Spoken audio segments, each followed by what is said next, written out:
এই দাবিগুলো হচ্ছে এই দেশের গণতান্ত্রিক সংগঠন রাজনৈতিক দলের অনেকগুলো দলের আজকে এই দাবিকে বাংলাদেশের মানুষের আগামী দিনের আশা আকাঙ্ক্ষার প্রতিফলনের জন্য আজকে সকল দল যুগপৎ আন্দোলনের ঘোষণা দিয়ে এই দাবিকে জনগণের দাবিতে পরিণত করার চেষ্টা করছি। সম্মানিত উপস্থিতি, আমরা সকলেই এই দেশের একজন নাগরিক হিসাবে দল মতের ঊর্ধ্বে উঠে আমরা যদি আমাদের অতীতের দিকে তাকাই, আমরা অতিবাহিত করেছিলাম সেই সময়ে সেই চিত্র আমাদের সকলের কাছে পরিষ্কার। আমরা আমাদের ভোটের অধিকার থেকে বঞ্চিত ছিলাম, আমাদের মৌলিক অধিকার থেকে বঞ্চিত ছিলাম। আমাদের ছাত্র, যুবক, কৃষক, শ্রমিক, মেহনতি জনতা সকলে আমরা অধিকার হারাচ্ছিলাম। বিশেষ করে আজকে যারা সাংবাদিক মূল্যবান, তাদের সেই সাংবাদিকতা, যে স্বাধীনতা, যে তাদের এই সাংবাদিকতা মর্যাদা সম্পন্ন এই পেশা, যে দায়িত্ব কর্তব্য পালনের যে পরিবেশ, সেই পরিবেশ থেকে আমরা বঞ্চিত ছিলাম।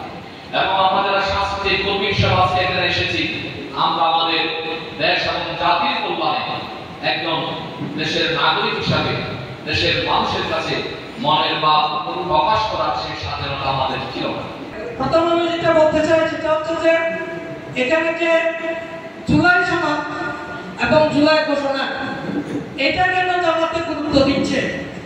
সব রাজনীতি এখানে ঐক্যমত পোষণ করার কথা ছিল, কিন্তু একটা বড় দল এই বিষয়ে ঐক্যমত না পোষণের কারণে বিতর্ক তৈরি হয়েছে।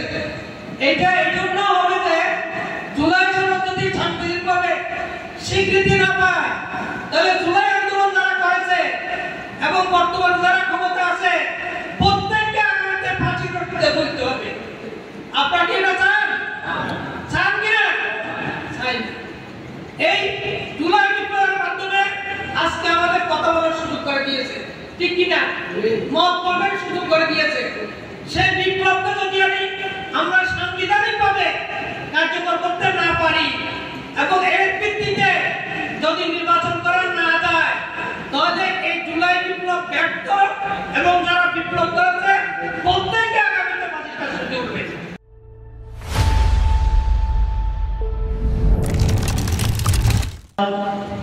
শব্দকে নতুন ভাবে ওজন বুঝে মানুষের জন্য ভোজন তৈরি করতে পারে এরাই সাংবাদিক।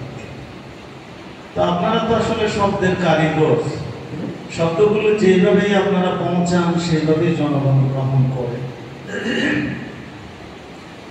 আমি কবি নজরুলের আরেকটা উদাহরণ দিতে চাই। তিনি ইংরেজ এক বন্ধু নিয়ে এক বাড়িতে বেড়াতে গিয়েছিলেন তার আত্মীয়।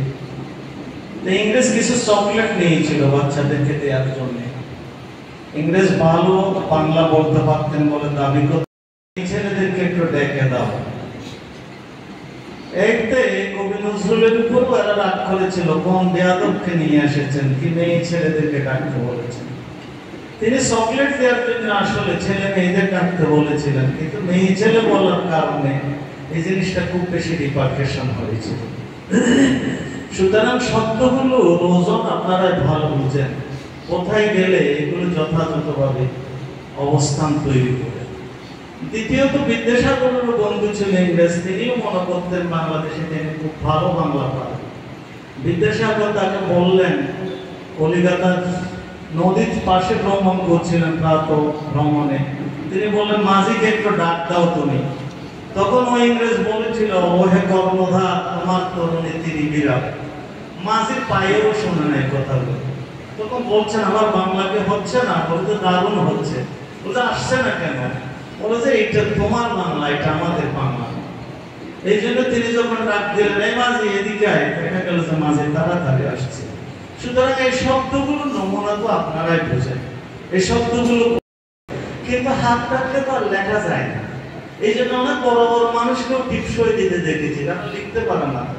আর অনেক দুর্বল একেবারে বাতাসের সাথে নড়াচড়ে এরকম সাংবাদিকরাও গোটা দুনিয়ায় তোলপাড় সৃষ্টি করছে শুধু শব্দের কারণে। তো আমি এই ব্যাপারে আপনাদের শুধুমাত্র বাই হিসাবে সহযোগিতাটা চাই। এই সহযোগিতা সেটা হোক সত্যতার ভিত্তিতে।